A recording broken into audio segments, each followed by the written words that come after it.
Halo semuanya, apa kabarkah kalian saat ini? Ya, saya harap kalian semua dalam keadaan yang senantiasa baik-baik saja. Beberapa hari belakangan ini, saya memang berusaha untuk membuat pembahasan mengenai manga Mokushiroku no Yonkishi secara konsisten. Dan akhirnya sekarang sampai juga pada chapter yang ke-24-nya. Di awal dari manga Mokushiroku no Yonkishi chapter ke-24 ini, kita memang langsung diperlihatkan dengan awal mula perjalanan Percival setelah meninggalkan kota Shistana. Dan meskipun ketika akan berangkat Anne terlihat sangat sedih saat akan berpisah dengan ayahnya, akan tetapi hal itu sudah tidak bisa kita lihat lagi. Pasalnya, satu-satunya anggota wanita dalam kelompok ini malah terlihat sangat senang. Senang karena misi pelatihannya untuk menjadi seorang kesatria suci seperti impiannya akhirnya dimulai juga. Itu berarti sebenarnya sudah sejak lama Anne ingin melakukan perjalanan untuk menjadi seorang kesatria suci. Hanya saja dia belum diizinkan. Lalu baru diizinkan sekarang setelah adanya kelompok Percival. Akan tetapi dari kejadian ini yang paling menarik adalah diperlihatkannya Doni yang dengan santainya melempar-lemparkan pecahan dari relik peti mati kegelapan abadi. Padahal dia pastinya sangat tahu jika barang itu sangatlah penting. Namun bukannya berusaha disimpan agar tidak terlihat. Oleh Doni, pecahan dari relik peti mati kegelapan abadi tersebut malah dibuat mainan dengan cara melempar-lemparkannya. Kalau tidak banyak protes memang bukan Doni namanya. Soalnya di chapter ini lagi-lagi dia melakukannya. Dan yang dia protes kali ini adalah Anne. Lantaran cuma Anne yang menggunakan kuda.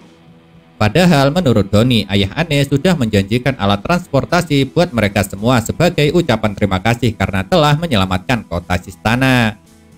Namun sebenarnya ada alasan jelas kenapa hanya Anne yang menggunakan kuda. Soalnya menurutnya di kota Shistana sudah tidak ada lagi kuda yang tersisa. Sebab semua kuda tengah sibuk untuk digunakan membantu para warga membangun ulang kota Shistana. Yang saya rasa hal itu sangatlah wajar. Karena kota Shistana memang mengalami rusak parah akibat serangan monster yang tercipta saat relik peti mati kegelapan abadi diaktifkan. Makanya mereka hanya bisa mendapat satu kuda. Lalu kuda itu pada akhirnya cuma Anne yang menungganginya. Sebenarnya kuda yang tengah ditunggangi oleh Anne kalau menurut saya sama sekali tidak ada istimewanya. Karena selain dia memiliki kaki pendek serta wajah yang menyebalkan, kuda yang ternyata bernama Sylvan ini juga bisa dibilang sangatlah lemah.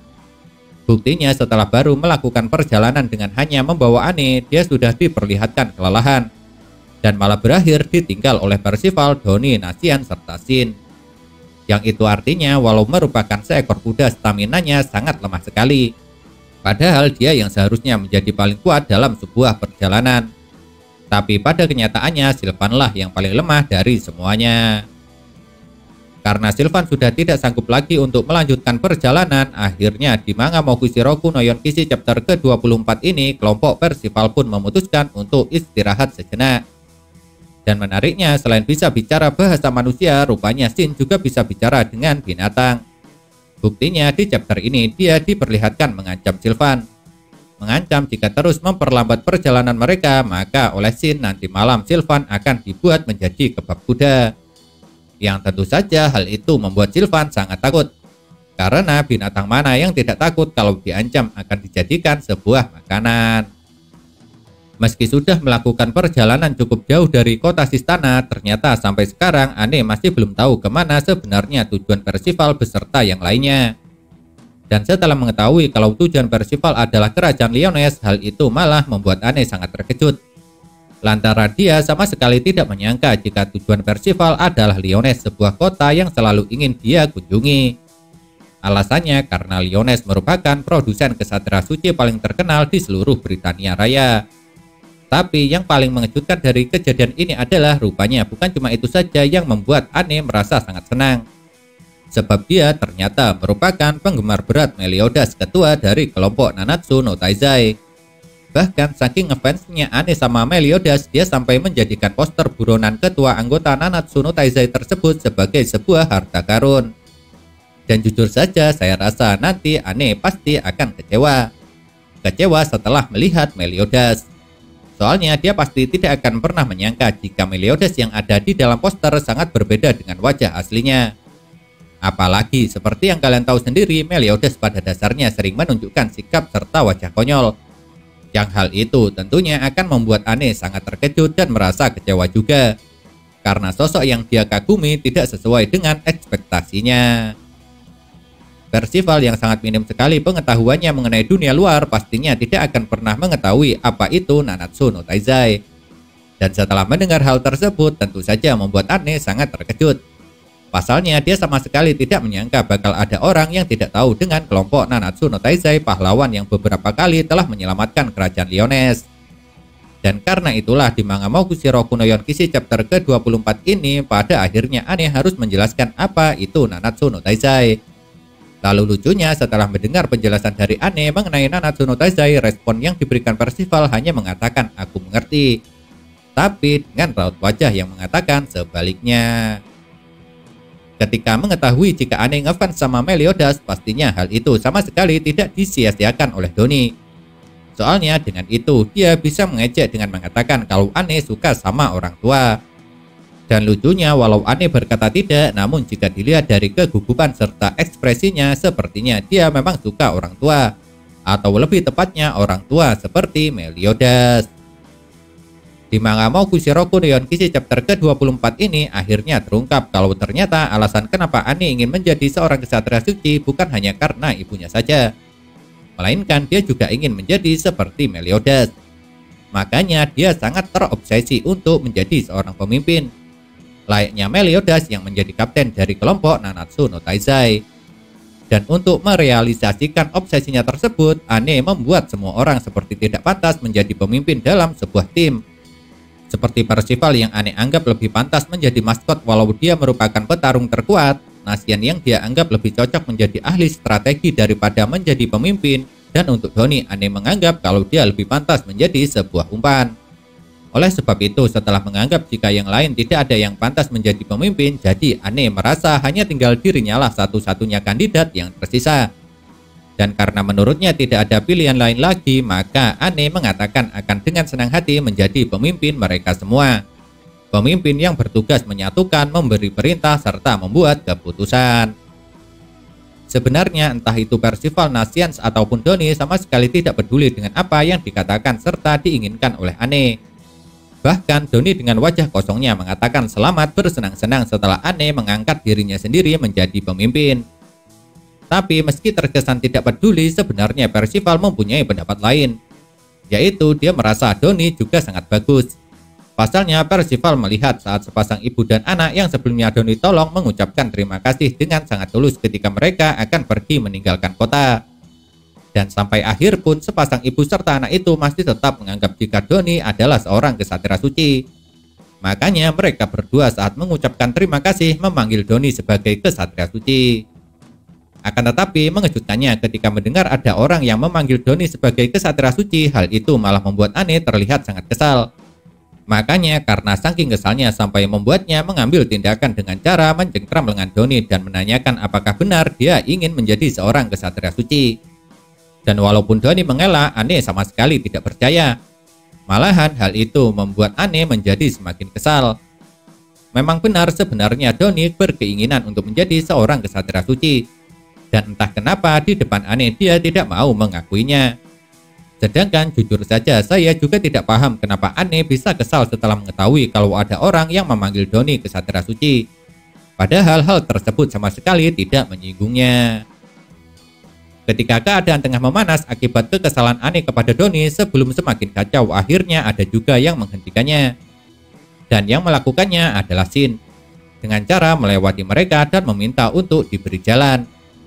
Akan tetapi alasan kenapa Shin melakukan hal tersebut pastinya bukan hanya untuk menghentikan perdebatan antara Anne serta Doni saja, melainkan dia ingin membahas serta memutuskan jalur mana yang harus mereka ambil untuk menuju ke Lyonesse.